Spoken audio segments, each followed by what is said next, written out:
Okay, so next on our agenda is high-yielding wheat, setting the stage with Peter Johnson. Peter Johnson is a resident agronomist with Real Agriculture, where he posts a weekly podcast called Wheat Pete's World. Peter spent 30 years as an Ontario cereal specialist and loves to talk anything agriculture, especially wheat. He leads the Middlesex Soil and Crop Improvement Association Applied Research Program, is the environmental advocate for the Land Improvement Contractors of Ontario, and is a member of the Ontario Compaction Team.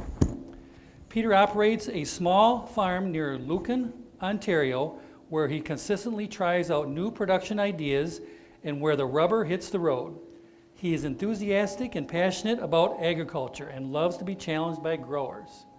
So, without further ado, Peter Johnson. Awesome. Thank you very much, Jeff. And good morning. I love coming stateside.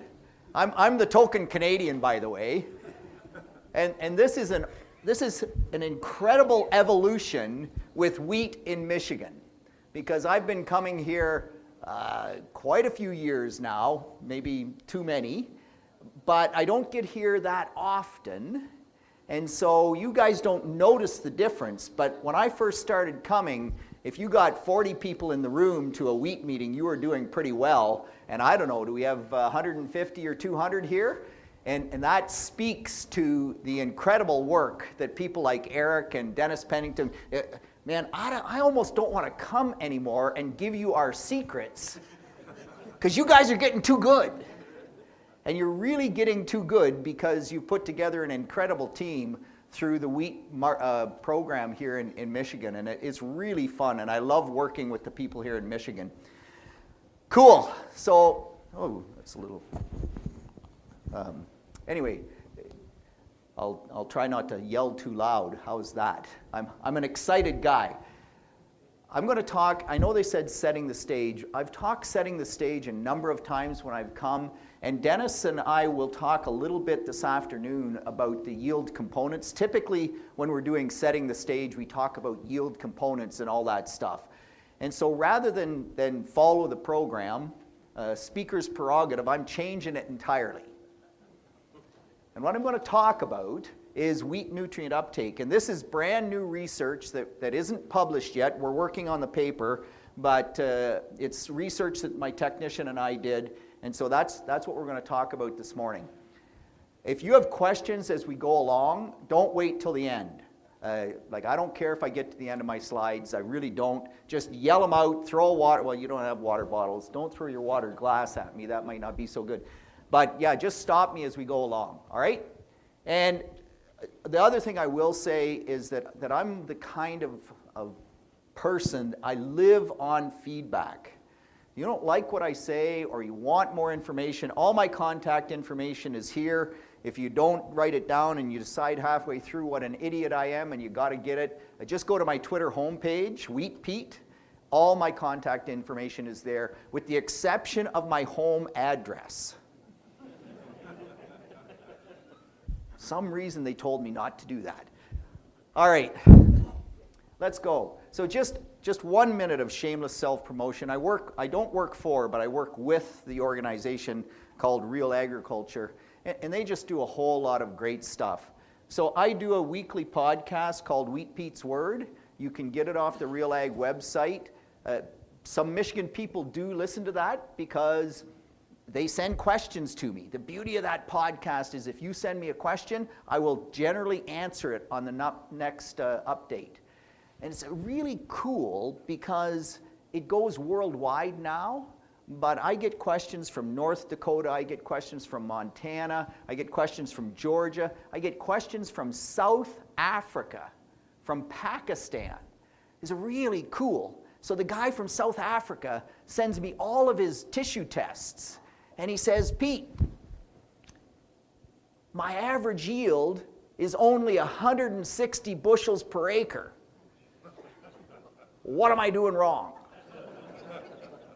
And I'm going, okay, so I get like 110 and I got to tell you what to do better? Oh, yeah. But it's so cool because all of the principles apply. And if you can put your brain around flood irrigation in Pakistan, I had that question, and that's a low-yield environment. And flood irrigation is the wrong thing to use, but it's just fun to apply those principles. So if you send me a question, I'll try to answer it. I better keep moving here. We do a bunch of schools. So this is a wheat meeting. We have over 400 wheat school videos in the archive. So you want to know about wheat and you like Dennis, you can go to wheat school and put Dennis's name in the search and all the videos with him. They're short, 7-minute YouTube videos or 5-minute or maybe 10 at the most. And so you need something on wheat, it's there. We've added talking tile. So that's about tile drainage. Soil health is a big one. So soil school is also one of the things that are I think it's a great resource. Michigan State University has great resources as well. But this kind of reaches out to other jurisdictions across a wider geography. It covers Western Canada. It covers the northwest part of the United States as well. And then we do the agronomists on Monday night. Okay, I'm going to start here. And this has nothing at all to do with my talk. But it's incredibly important. And I don't think 5% of the people in this room know this information. So when you go into Lansing and you talk to your urban neighbor and you tell them a farmer, generally what happens? Are they happy? Or do the first thing out of their mouth is something like, oh yeah, you cattle farmers, you're killing the environment. Oh yeah, you wheat farmers, like all the nitrogen, all the phosphorus going into Lake Erie, like man, you guys are bad. And so I actually have clients, I do a bit of private crop consulting, and I have clients who get on an airplane and will not tell the person sitting beside them that they're a farmer. Oh, now that's $50 right there. Your cell phone rings in a meeting, it is a $50 donation to 4-H. Anyway, that's a Canadian rule. You can decide whether you employ it or not. But agriculture is probably the greatest success story that mankind has ever generated. And yet we are under the gun incredibly. And we have to fix some things. Like we have some issues. But when we get under the gun, nobody really steps back or has a few key points that they can use to have this discussion. And I was in the Dominican. There was a doctor and a fundraiser couple that I sat beside at the pool one day, and I overheard her say that, oh yeah, agriculture is so horrible, responsible for 30% of the greenhouse gas emissions worldwide. And I just go like, whoa, wait a minute, that number's wrong. And number two, you have to engage, because if you don't engage, then they just keep having that perception. So I'm going to give you a little bit so that the next time that happens, and I use this with that fundraiser, and at the end of it, her comment was, wow, I didn't know that, and that changes my perception, right? So it's important stuff. That's why I'm doing it. What do you notice about those 3 lines? So I heard somebody said they separate, right? And they do. So I hope you can see it's a little bit tough, but they start at 1800 and they go up to 2020. And from 1800 till 1960, what do you notice about those 3 lines? They're all together. So did the population increase? Absolutely. It's higher in 1960 than it is back in 1800, right? We actually doubled the population, give or take. Did we grow more food?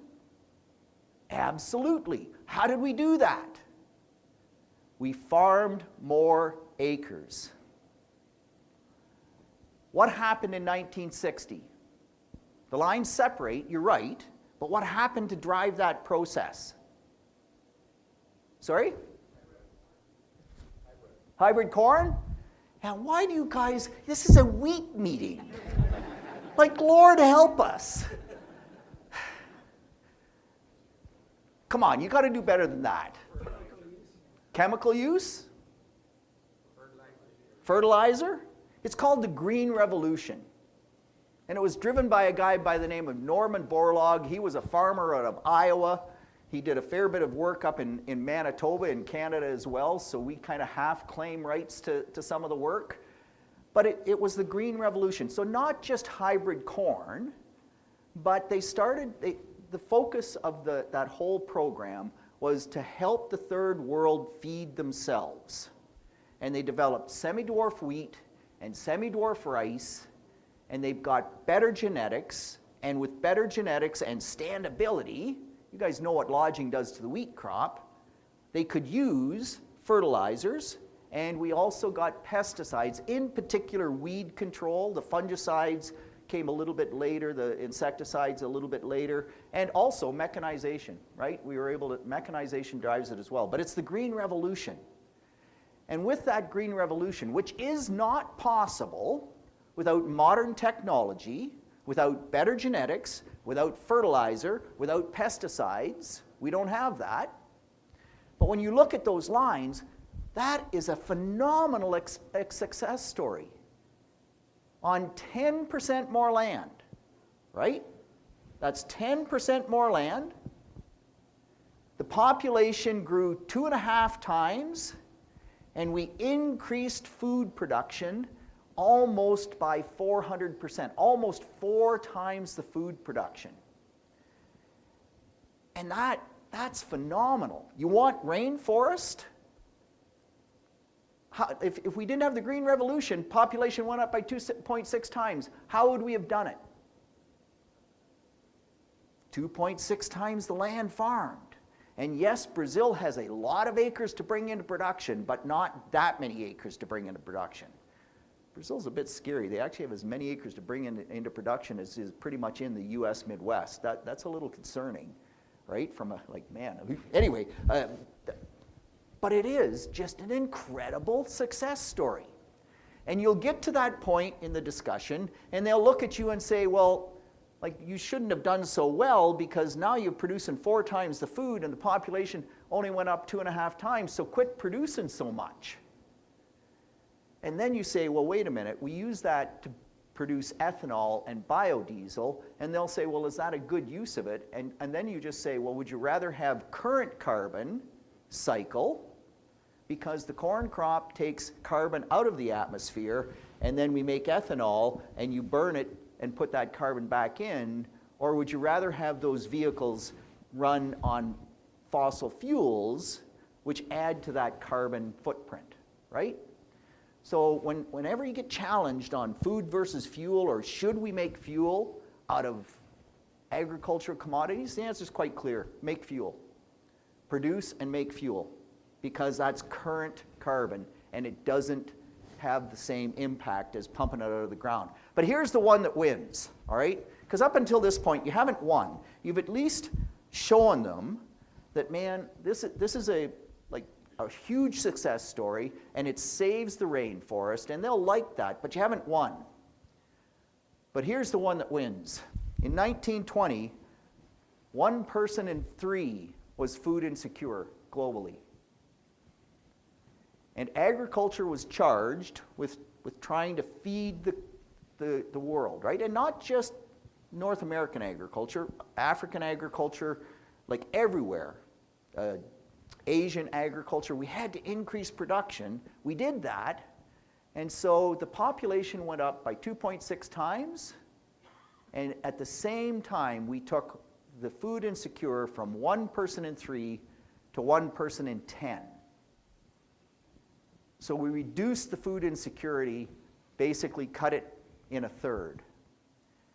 And 10% is still too many. But that is a phenomenal success story. And when you start to talk about less people being food insecure, then you generally have a win. And so those are pretty simple numbers to remember. That since 1960, 10% more land has given 400% more food. Population went up 2.6%, and we've reduced the number of food insecure by 2/3, basically, or to 1 in 10. Just a huge success story that changed. And by the way, I'll get you in one sec. By the way, the other thing I have to say is when they say agriculture is doing bad things, you have to say, I realize we have an impact. Those are unintended consequences. We needed to produce more food, we used more nitrogen. At the time we used more nitrogen, we didn't know it would go out in the tile and create a dead zone in the Gulf of Mexico. We know that now. We know some ways to reduce that. We just are working on fixing those unintended consequences. You grow cereal rye to tie up the nitrogen, it doesn't go out the tile into the Gulf of Mexico. So there's some production things that we can do. Yep, question. I'm sorry, say that again, I didn't quite catch it. The increase in the food production is good, but is it where the people need it? Oh, yeah, so the question is, the food production is good, but is it where the people need it? And the answer is no, right? And if anyone in this room says, we're going to feed the world, like bull roar. Do you want to be fed? You want to grow your own. And I do a bit of work in Zambia, and Abel in Zambia doesn't look at me and say, Peter, feed me. He says, Peter, show me how to grow more so I can feed myself. And so when you say, is it where we need it? No, in actual fact, right now, we're going up in yield, they're going down in yield, and that's a climate change thing. You can believe it or not, it doesn't matter. They're going down in food production because it's getting too hot. We're going up in food production because it's getting warmer. We're a cold climate, it gets warmer, we get more production. They're a hot climate, it gets warmer, they get less production. So it's not necessarily all, but it is, I got to be careful though, like a lot of that food production earlier on was where they need it. The yields went up in rice production phenomenally, the yields went up in wheat production phenomenally. It's only been the last 10 years or something that we're having that negative impact. Cool, I spent too long on that, but I just, you guys are, you should be proud because you are part of the greatest success story mankind has ever made. And yet every time we hear from the public, we feel, don't want to go there. And we can't be like that. Any other questions or comments? We'll get into some wheat stuff. No? All right, let's go. In the beginner's mind, there are many possibilities. In the expert's mind, there are few. And every one of you sits in this room and says, I know how to grow wheat on my farm. And as soon as you say that, you just limit the options you have or your willingness to try new stuff and to actually do better. And it is astounding to me, by the way, people say, oh, Johnson, you're a wheat expert. Man, if I'm a wheat expert, I rule out way too many possibilities. And so I really want you to open your minds and just say, there's more we don't know than what we do know. And if we can just let our minds open up to possibilities, and the real example of that is Randy Dowdy, right? Great corn grower, wasn't a farmer. Came in with no preconceived notions and grew, 580 bushel wheat? David Houle has outstripped him. He was a farmer, but it's just that open your mind because that will help you do better in the future. So every time you go to the field, you got to think, why am I there? And is there a better way to do that? All right, I'm going to talk about nutrient uptake. I just have to mention the people that are involved with this program. It's huge. It was a ton of work, but Shane McClure in particular, he's my great technician. He's the guy responsible for most of it, and a bunch of other people that have gotten involved along the way. To give you a little bit of background on the study, so just so you know where I'm going, you've seen the charts, right, with the nutrient uptake and partitioning in corn, where it says that the corn nitrogen uptake now used to be only 25% of corn nitrogen uptake was post-anthesis. Now we're up to almost 40%. Almost 4/10 of the nitrogen that the corn crop picks up is post-tassel, post-anthesis. That's a massive amount, right? And knowing that changes your mindset around how to manage the fertility in the corn crop. Well, that existed for corn, it existed for soybeans, and wheat, as usual, is the runt pig that nobody cares about, and it didn't exist for wheat. So we've generated that data. And so just a little bit about what we did with that plot, because you need to have a little background. So we did it over 3 years at 4 different sites. We tried to pick 2 high-yield sites and 2 low-yield sites, because we wanted to know if there was a difference. And at the end of the day, there was no difference, so we put them all together. And that was kind of interesting. We used 5 cultivars, but 2 were hard red winters. You'll say, why? Well, Ontario grows some hard red winters. 2 were soft red winters, and 1 was a soft white winter. Again, does market class impact on how the wheat plant takes up nutrients? And guess what? They all pick them up the same. And that surprised me, because I thought the hard red winters would be different, but they weren't. We had 2 different nitrogen rates, 60 pounds per acre and 150 pounds per acre. So we had a low nitrogen rate and a very high nitrogen rate, and that makes a difference.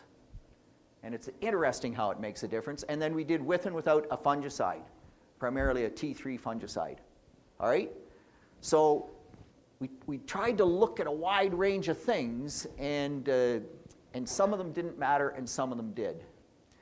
And so when you look at the uptake ranges, we did have some low yield sites with winter kill 1 year, and the lowest was 68 bushel, but we mainly looked at this maximum nutrient uptake where we're over 100 bushel per acre. And some of the varieties in that, we were running, some varieties hit 130 bushel per acre. So this, I think we're at a pretty respectable, we're not Jeff Crone yet, but we're pretty good. Okay, so these are what the charts look like. And I don't know, what we're going to do from here on in is I'm going to walk you through these, but what happens is I hope they will help inform you in terms of your nutrient management, your fertilizer applications, your foliar applications, how to manage that better. And that's sort of where we're coming from. All of these charts look the same. So the green are the leaf tissue. The green at the bottom is the leaf tissue. That is supposed to be kind of a brown color is the stem, and the blue is the head. Now for the head, we just clipped it. All right, we didn't actually shell the kernels, but then we took a grain sample and analyzed that. But when it says head, it includes the stem and the chaff, because it was just that was enough work. 7,000 samples to generate this. But this is really interesting stuff. So we look at this, and we started at stem elongation, so that's Feeks 5, right? Oh, Feeks 6, sorry. Feeks 6. What a silly system. I just don't understand this Feeks system. Anyway, that's a whole other thing. Just like your Fahrenheit, Funkenheit system, right? Lord help us. Anyway, you guys should have got the metric memo. You really should have got the metric memo. Because in metric, water boils at 100 degrees and water freezes at 0 degrees, and those numbers kind of make sense. 32 and 212? Who came up with that malarkey? Anyway, it doesn't matter.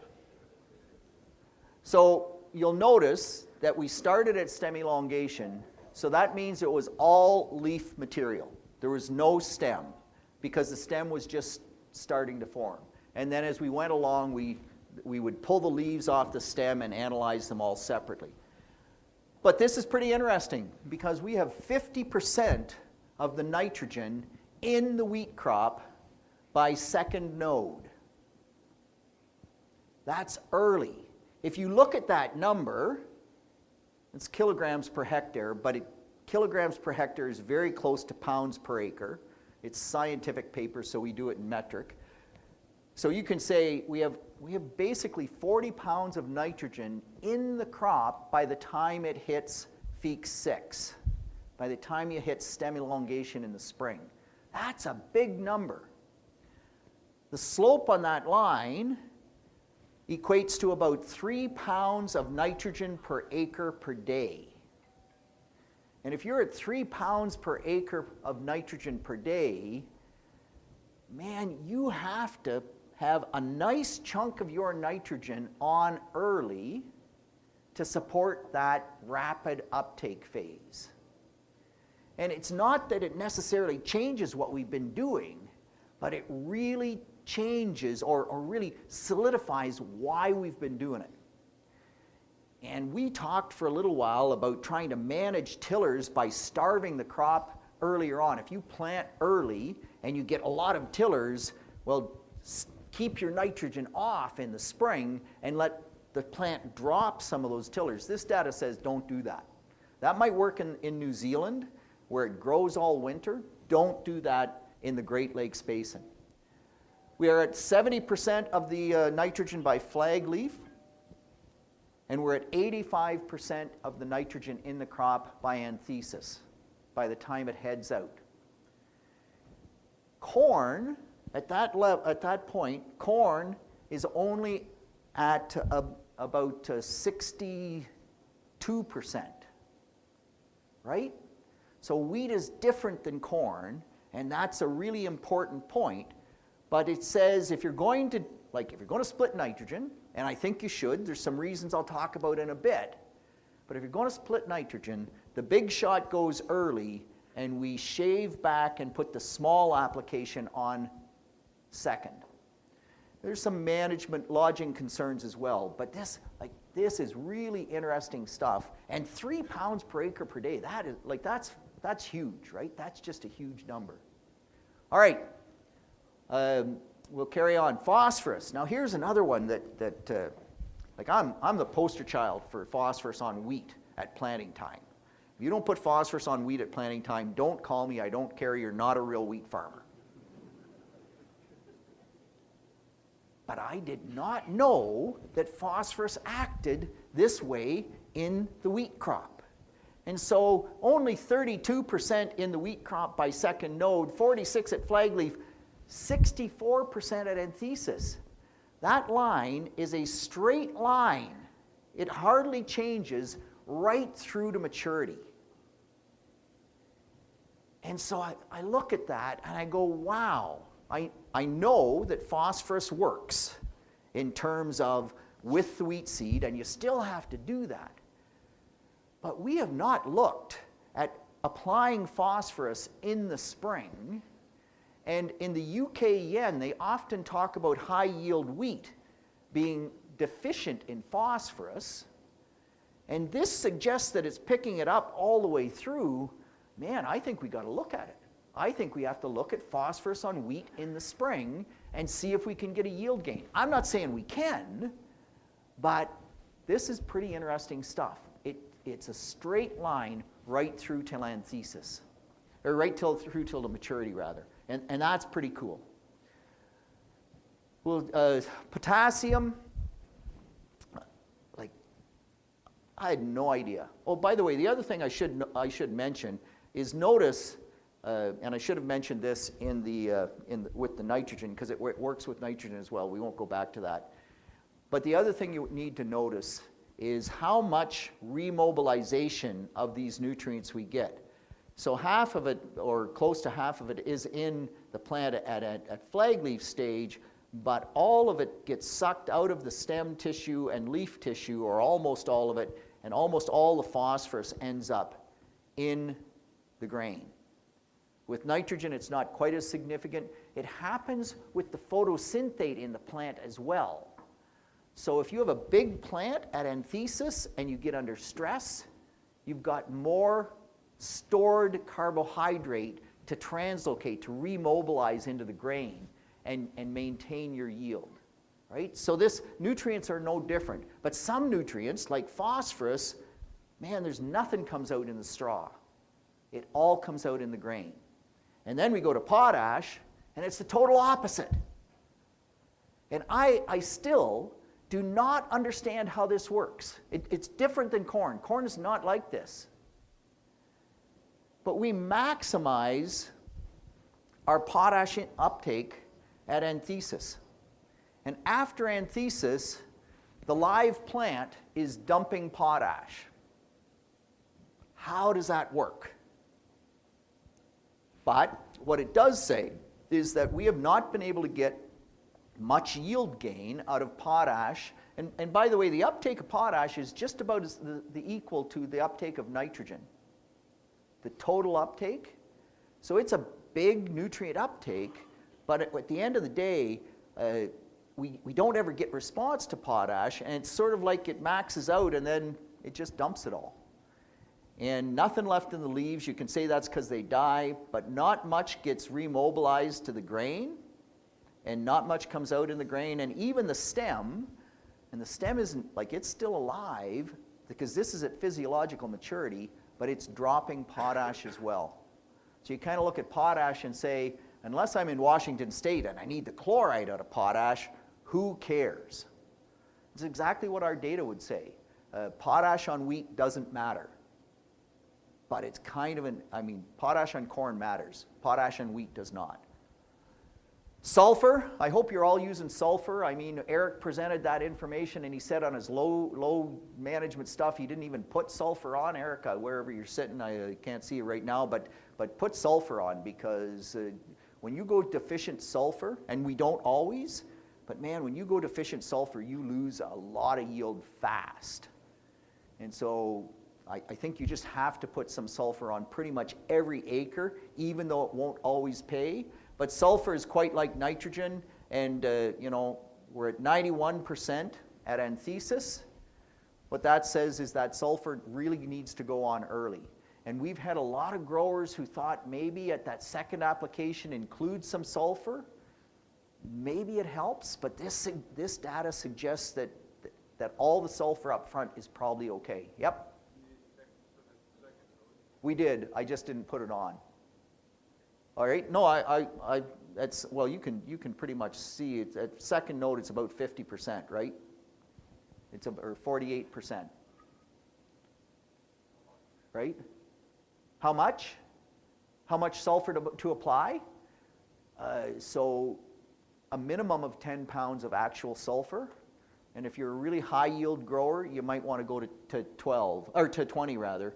Our maximum recorded sulfur uptake, I've been sort of skipping over these, and you're welcome to these slides if you want them, but our maximum uptake is 16, right? Pounds per acre, give or take. So at 20 pounds per acre plus what comes out of the soil, you really should be in excellent shape on pretty much anything. And I know some growers will go to 30 pounds, but we have very little data to suggest that we need to go that high. All right? 10 is a minimum, 20 is sort of a pretty solid rate. Anything else? Is that uptake just the grain, or is that grain and straw? That's total uptake. That's maximum sulfur recorded uptake. And grain and straw. Yes, absolutely. Yep. Would higher pH soils tie up more sulfur? No. No. The answer, so with macronutrients, typically high pH, they're more available and less available at low pH. With micronutrients, it's the other way around. And I can't see any reason, because high pH is calcium, typically. And if we apply gypsum, which is calcium sulfate, the sulfur dissociates from the calcium. So it's going to be enough in solution. High pH should not tie up sulfur. Pardon? Yeah, it's okay. I farm on an 8.4. I think you'd have to be over 9 before you run into issues, and by 9 you're going to run into more issues than just sulfur. I don't know. Put on more if you think, but there's no. I can't think of any scientific reason why a pH of 8 or 8.4 ties up sulfur. Because calcium sulfate, like, it just dissociates in water and stays in solution. Dennis? We did have some sulfur deficiency, even on fields that had a bit of sulfur applied, but it was very dry in that stem elongation phase.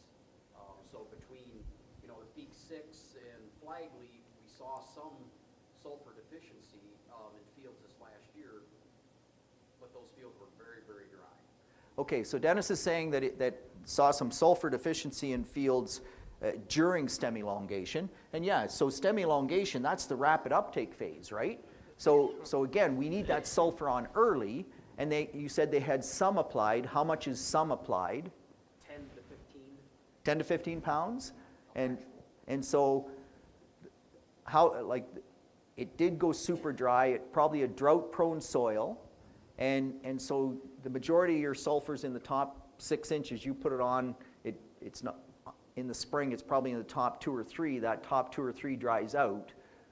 What are you going to do about that? Would more sulfur have alleviated that? Maybe, and maybe not. If it's truly a drought issue, I'm not sure we could, well, not sure what we do about it. Anyway, cool, very cool. Anything else? Yep. Any difference after phosphorus second application? Do you see any yield increase or better test weight for some doing that second application of phosphorus? Yeah, so the question is, you know, this idiot at the front's talking about a second application on phosphorus. Is there a yield increase or a test weight increase? I haven't done it. I don't know. Because I didn't know that the uptake was like that. What I will say is that we know that if you have good, like that, to get high yields, you need good base fertility, right? So you need at least a medium phosphorus soil test in order to get high wheat yields. If you don't have a medium phosphorus soil test, you cannot get the same wheat yield even with starter fertilizer applied on the wheat crop. So if you have a low soil test and you put 100 pounds of MAP on, you'll gain 13 bushels per acre. But if you have a good, like a medium soil test to begin with, even without starter fertilizer, you get that 13 bushels. And if you add starter fertilizer, then you get another 4. So when you say yield and test weight, soil test matters, right? And if I have a medium soil test, can I gain 2 or 3 bushels? Can I gain some protein? I simply don't know. But I'm going to try it on medium soil tests. I'm probably not going to try it on high soil tests as quickly, because there I already have enough phosphorus, right? Anything else? Okay. So I stole this. I hope you aren't going to use this slide, Dennis, but I stole this from well, actually I didn't steal it. I asked Joanna for it, and so she gave it to me. So Joanna Fallings is Dennis's counterpart in Ontario. And I just find this kind of interesting because we looked at grain removal and total uptake, and these numbers out of the yen match up pretty well with our study in terms of what was in the grain versus what was in the straw and what gets removed. So that gives you a little bit of faith that this is actually working. So I have 9 minutes left, and I've got all the other nutrients. I'm going to go really quickly. If there's something that jumps out at you, yell, and I'll slow down, all right? But with magnesium, it's kind of interesting. You know, it's a pretty steep uptake. We've looked at magnesium on wheat. It's a bushel if you're lucky. So our fertilizer, like to fertilize with magnesium, we haven't seen much yield gain. These are lower numbers here because magnesium's a secondary nutrient, so that's pretty steep curve. But the steep curve actually, like it carries on right up to mid-milk, which is kind of interesting. So magnesium is there. Manganese, of course, now we're into micronutrients, and similar kind of story. It's a pretty steep curve. Typically, we would see manganese deficiency right about in here, right down in here, where we're just starting to get into that rapid uptake phase. And wheat can go manganese deficient. If you're manganese deficient, apply it. If you're not, we rarely see any yield benefit from it. Calcium, I don't know. We looked at it. Who cares? Everybody has enough calcium. We're based on limestone unless you're a real sandy soil. So it's probably not a big one. Now there's one that's kind of, yep, sorry? On the manganese, we've got some high organic soils. Yep. It seems like we've actually benefited from 2 or 3 manganese. Yeah, so the comment is manganese, high organic matter soil, and benefited from 2 or 3. If you're on a blow sand, tobacco sand, or you're on a high organic matter, like I'm talking 8-10% organic matter or even more, you will probably benefit from 2 or 3, like a fall application and 2 in the spring. We've seen response, and the high organic matter has lots of manganese in it, but it actually ties it up. The organic matter ties it up, and the sand just doesn't have any. And so, and sand, again, depends on your pH. If you're a high pH sand, you really run into manganese deficiency. But I think you're right. And I mean, the manganese story, it would suggest that if you're deficient, if you're super deficient, and it's in that steep part of the curve, then another application is going to help you. But that's only if you're deficient, right? Anyway, we'll go back here to boron. Like, we've looked at boron, and lots of people are putting boron on kind of at anthesis, and the reason we put it on anthesis, like, everybody is throwing a microgram of boron in when you put your T3 on, eh? I shouldn't say everybody, but everybody wants to do that. This actually says it's too late, because if you look at that boron curve, 75% of the plant by anthesis. And if it's going to work, probably we need to put that on earlier, which I find pretty interesting. I'm not saying it is going to work, but if it's going to work, this says that we should be putting it on back here at flagleaf or even at second node, because that curve is pretty steep through that period, right? Zinc, we just haven't seen much response to zinc. We'll skip it fairly quickly. Copper, man, I love that graph. Copper is so weird. You don't care because you're not deficient, but like it's all in the plant, and then it's just a weird graph. Anyway, okay, where am I at from a time? I have 5 minutes. So just a few other things, because I think there's a couple of other things that are important out of this study.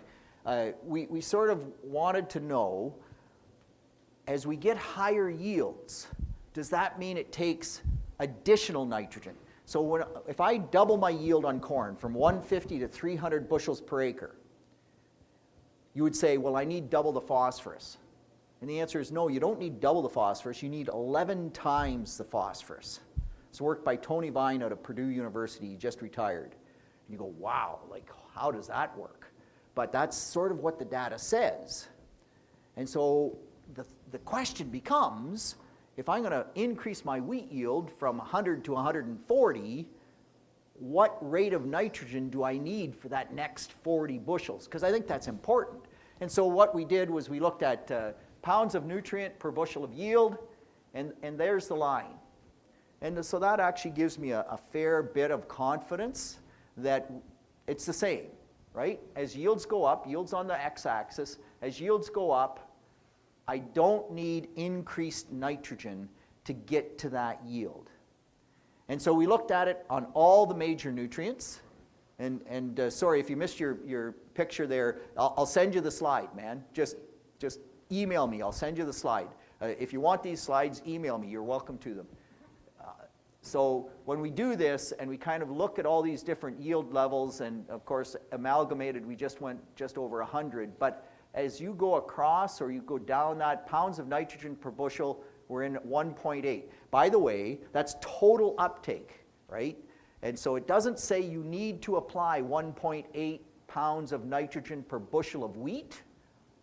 That is the uptake of the nitrogen. So the uptake is the same to get that bushel from 125 to 126 as it was from 90 to 91. All right? If that makes sense to you. And same with phosphorus, same with potash, same with sulfur. They're all level out, and so that it means that wheat is different than corn. We just need the same amount of nutrients in order to get that yield. So I think that's kind of important. I find this one really cool. So this is actually Romulo Lolato's data out of Kansas State University. And we had Tech Talk Tuesday last night on corn. Corn works the same way, but this is just drives you towards split nitrogen application. So if you look at the nitrogen that went in the crop, now this is all in the fall because it's Kansas and they put nitrogen on in the fall. I don't know, some of you guys might be putting 30 or 40 pounds of nitrogen on your wheat crop in the fall, and that's just wrong. There's zero yield gain, and it's an environmental concern. The only nitrogen should go on wheat in the fall is the nitrogen that goes with the phosphorus, the MAP, right? No added nitrogen. You don't live in Kentucky or in the UK where it grows all winter. Our wheat stops over the winter, and that nitrogen is an environmental concern. Anyway, so a couple things out of this, and almost looks like that graph's getting cut off. I'm not sure exactly why, but so our data said that by anthesis, so Ontario data, anthesis, 85% of the nitrogen was in the wheat crop. Kansas, like that's a long way away. 84% is in the wheat crop by anthesis. So it's the same. So wheat works the same whether it's in Kansas or it's in Ontario, and that's kind of a cool thing to know. But if you look at this, all on in the fall, we only got about 65 pounds of the fertilizer nitrogen into the crop. When they split applied it, put 40% on in the fall, 50% in the spring, and 10% at anthesis, still 84% uptake, same rate of total nitrogen. It wasn't more nitrogen, and instead of 65 pounds, we got 120 pounds of nitrogen taken up in the crop. Environmentally, that's huge.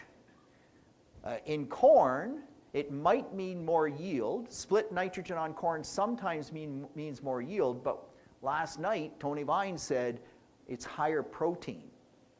So you get, same happens in corn. You split apply, you'll get better nitrogen use efficiency. If it's not more yield, it'll be higher protein. The problem is you don't get paid for protein, but if you're feeding it, if you're a livestock feeder, it makes a difference. Same thing with wheat. Question at the back.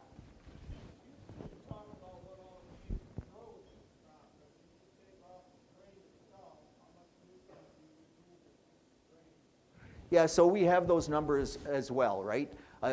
So the question was, how many nutrients are in the grain itself? And so it's pretty simple on nitrogen, and that's probably the one that you want to know the most.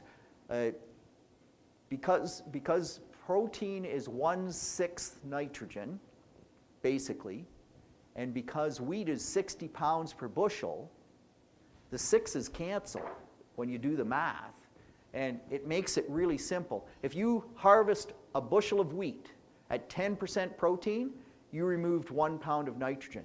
If you harvest wheat at 14% protein, you removed 1.4 pounds of nitrogen in that bushel. If it's at 8%, it's 0.8 pounds of nitrogen that you remove per bushel.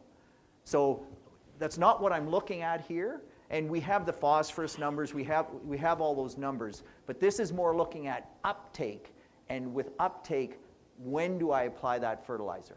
All right? Does that make sense? Yeah. Okay, yep.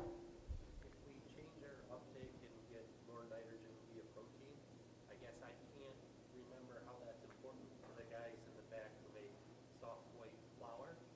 Oh, so the comment is, what about soft white flour? Is protein important? Sometimes they don't want the protein. And so you have to know your end user, right? And so that's a good comment. If you're getting too high of protein levels, reduce your nitrogen rate. And so you can reduce your nitrogen rate and still get generally similar yields and just get that better nitrogen use efficiency if you split apply. But then if it gets really dry like it did for you, right, Dennis, split application can sometimes bite you in the butt. All right, I'm out of time. I think we'll quit there. I just, oh yeah, we did look at low and high nitrogen. At the bottom line on that is that if you have higher nitrogen, you get higher yield, you get higher nutrient uptake of all the other nutrients. We also looked at the fungicides, and what was interesting in the fungicides is that if you apply a T3 fungicide, you will increase nutrient uptake of the wheat crop, but only of the nutrients that have significant uptake post-anthesis, right? Because you keep it green longer, and so that just makes sense. And with that, yeah, I just have this is Dennis out on his four-wheeler.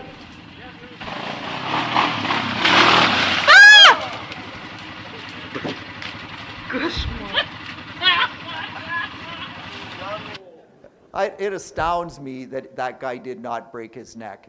I hope that's of some value to you. I appreciate your time. I'll be back to have some fun with Dennis later. Thank you very much, and grow great wheat.